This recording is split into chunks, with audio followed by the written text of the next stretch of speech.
వెనకట అంటే పెద్దోళ్ళు ఎట్లా చెప్తే అట్లా మన ఆడోళ్ళు ఇగో ఇట్లా ఇట్లా తలకాయ ఊపి పెళ్ళిళ్ళు చేసుకునేటోళ్ళు. మా అమ్మ నాయనకు నచ్చితే నాకు నచ్చినట్టే, వాళ్ళ ఇష్టమే మా ఇష్టము అని అనుకుంటా పిల్లగాని మొహం కూడా చక్కగా చూడకుండా పెళ్ళిళ్ళు చేసుకునేది. ఓకే, మంచి తరికనే, కాదంటలేను, శబాష్. అయితే ఇప్పుడు కాలం మారింది బై, తెలివి కూడా మస్తులా పెరిగింది, పెరగాలి కూడా, ఎస్పెషల్లీ ఆడపిల్లలకు. అయితే మన ఆడపిల్లలు కూడా మస్తులా హుషారైపోయినరు. పెళ్లి సూపుల నాడు తలకాయ దించుకున్నాడు కాదల్లా, నచ్చకుంటే పీటల మీదనే ఏ లగ్గం క్యాన్సల్ అని డైరెక్ట్గా మొహం మీద చెప్పేస్తాన్రు. చూడుండ్రి. పిలగానికి నెలకు 1,50,000 జీతం, చూసేటందుకు కూడా మంచిగానే ఉన్నాడు, బట్టగుండు గిట్టగుండు కూడా ఏమీ లేదు. పిలగానికి పిల్ల నచ్చింది, ఇక ఇంకేమున్నది లగ్గం చేసుడే అని అందరూ అనుకున్నారు. 2 కుటుంబాలు కుడుకలు వంచుకున్నాయి, స్వీటు ముక్కలు కూడా తినిపించుకున్నారు. కథొడిచింది అని అంటారా?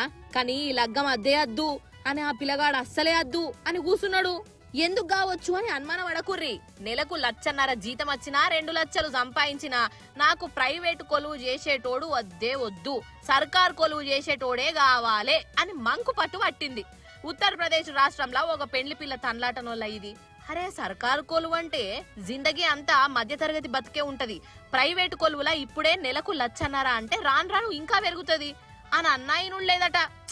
గవని నాకు సంబంధం లేదు, నెలకు 30,000 సంపాదించినా మంచిదే గాని నాకు సర్కారు కొలువు ఉన్నోడే కావాలే అని గట్టిగా కూసున్నదోళ్ళ. పూలు పండ్లు క్యాన్సల్ అయిపోయినాయి. చూసినవా సర్కారు కొలువు మీద ఎంత పాయిరమో? పెండ్లి కొడుకు కంటే కూడా సర్కారు నౌకరికే డిమాండ్ ఎక్కున్నది కదా. ఇప్పుడు అదే రాష్ట్రంలో ఇంకో పెండ్లి పంచాయతీ ముచ్చట చెప్తానోళ్ళ.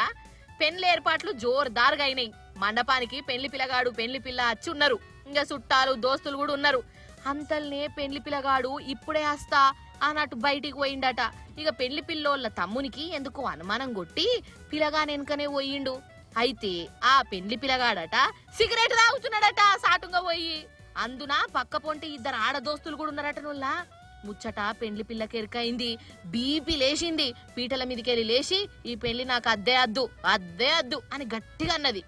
ఎందుకవ్వా అనంటే పిల్లగాడు సిగరెట్ తాగుతాడు, ఆడోళ్లతోని సోపతి పడతాడు అని అన్నదట. అరే, ఈ కాలంలో గవన్నీ ఉంటాయి, అయినా పీటల మీద పెళ్లిని క్యాన్సల్ చేసుకుంటే ఇంట్లో ఇజ్జత్ పోతుంది, మళ్ళీ ఎవడు చేసుకోడు అని అన్నా కూడా ఇనుళ్ళేదోల్లా. నా బతుకు నా ఇష్టము అని అనుకుంటా లగ్గం క్యాన్సల్ అని అనుకుంటా పీటల మీదకెళ్ళి పోయింది. నిజంగా ఈ 2 పెళ్లిళ్ళ ముచ్చట చూసినాక మీకు ఏమనిపిస్తున్నదోల్లా? చాలా మంది మాత్రం దిల్కుషైరట, చేసుకునేటోడేసుంటోడు కావాలే, అచ్చేటోని గుణం ఎట్లుండాలి, ఇంకో 50-60 ఏండ్లు కలిసి ఉండే మనిషి ఎట్లుండాలి, ఒక్కరోజు ఇజ్జతి పోతుందని కలకాలం ఎందుకు కష్టాలలో ఉండాలి అని అనుకుంటా ఇగో ఇట్లా ముందడిగేసిరుల్లో మన ఆడోళ్ళు. మరి వీళ్ళ నిర్ణయాలను మీరేమంటారోల్లా?